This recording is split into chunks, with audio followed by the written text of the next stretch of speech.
اونٹ کے بارے میں ہمارے پاس تھوڑا بہت علم ہونا چاہیے کیونکہ یہ حلال جانور ہے، اور اللہ تعالیٰ نے قرآن میں اس کے بارے میں کئی جگہ پہ اس کا ذکر کیا ہے، اور اللہ تعالیٰ نے اس کو بیان فرمایا ہے کہ یہ اللہ تعالیٰ کی طرف سے معجزہ ہے۔ اللہ تعالیٰ سورۃ الغاشیہ میں فرماتے ہیں کہ تو کیا وہ اونٹ کو نہیں دیکھتے کہ کیسا بنایا گیا، یعنی کہ اس کی تخلیق کرنا ہی بیسیکلی ایک معجزہ ہے۔ اور اللہ کے نبی صلی اللہ علیہ وسلم نے کئی مقامات میں کئی جگہ پر کئی حدیث ملتی ہیں جس کے اندر اللہ تعالیٰ کے نبی صلی اللہ علیہ وسلم نے یہ حکم فرمایا ہے کہ اونٹنی کا جو ہے وہ دودھ استعمال کرو، اور اللہ کے نبی صلی اللہ علیہ وسلم نے کئی بیماری کے علاج میں اونٹنی کا دودھ پینے کا فرمایا ہے، جس طرح کہ اسکن ڈیزیز، اگر کسی کو اسکن کا کوئی مسئلہ ہے تو وہ ریگولرلی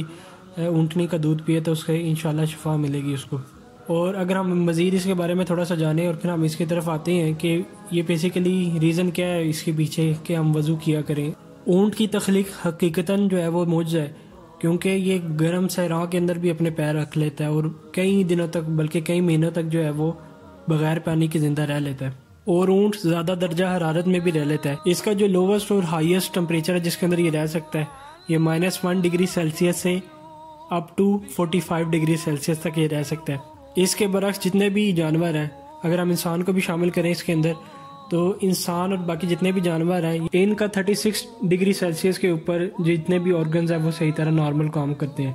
اگر ان کا انٹرنل ٹمپریچر 36 ڈگری سیلسیس سے زیادہ ہو جاتا ہے تو ان کے جو کافی آرگنز جو ہوتے ہیں جس میں لیور، کڈنی، برین، یہ سارے ڈائجسٹو سسٹم، یہ سارا سسٹم ان کا ڈیمیج ہو جاتا ہے۔ اور اگر ٹمپریچر 40 سے 41 ڈگری سیلسیس ہو جائے اور انسان یا وہ جانور اپنے آپ کو اس دھوپ سے بچائے نہ، اس ٹمپریچر سے بچائے نہ،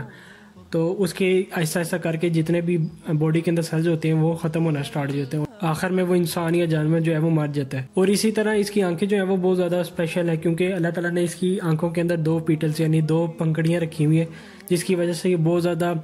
طوفان بھی آتا ہے مٹی کا تب بھی جو ہے وہ آنکھیں کھول لیتا ہے اور اس میں سروائیو کر لیتا ہے۔ اونٹوں کی یہ جتنی بھی صلاحیت ہے یہ بہت ہی حیرت انگیز ہے۔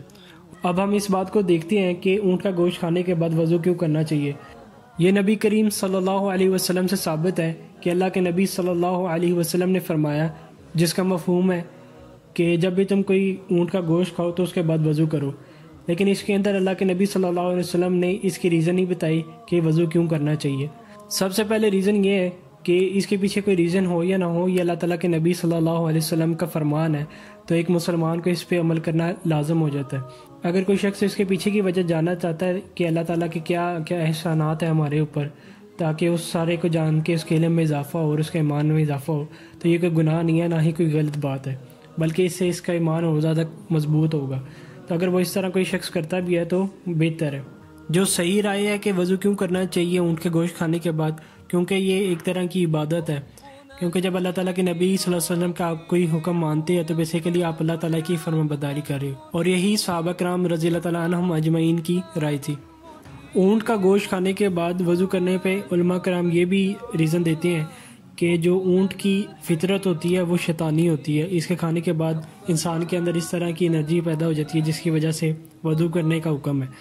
ابن ماجہ کے اندر حدیث ہے جس کا مفہوم ہے کہ اونٹ کو اللہ تعالیٰ نے شیطان سے ہی پیدا کیا۔ ایک اور جگہ پہ اللہ کے نبی صلی اللہ علیہ وسلم فرماتے ہیں، ہر اونٹ کی پشت پر ایک شیطان ہوتا ہے، اس لیے جب بھی تم ان پر سوار ہو تو اللہ کا نام لیا کرو۔ رسول اللہ صلی اللہ علیہ وسلم نے اشارہ فرمایا کہ اونٹ شیاطین ہے،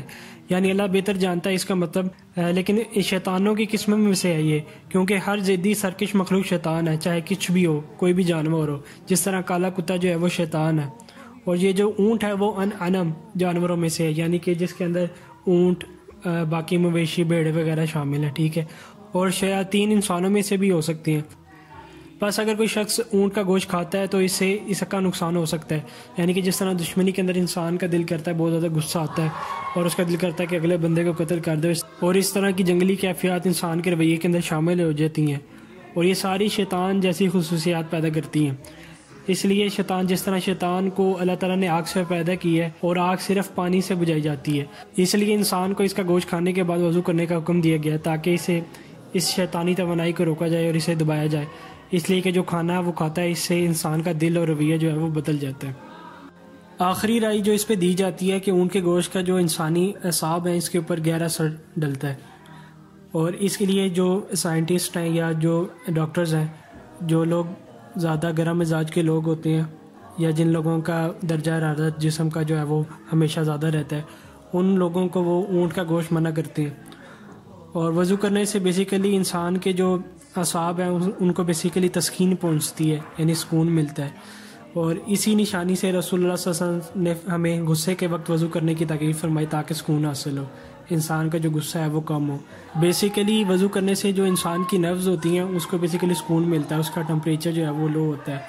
اور انسان کے جسم کے اندر جتنا بھی خون جو ہے وہ گردش کر رہا ہوتا ہے اس کو کنٹرول کرنے میں، اس کو سلو کرنے میں مدد کرتا ہے۔ تو یہ بھی ایک ریزن ہو سکتی ہے کہ اللہ کے نبی صلی اللہ علیہ وسلم نے وضو کرنے کا حکم فرمایا۔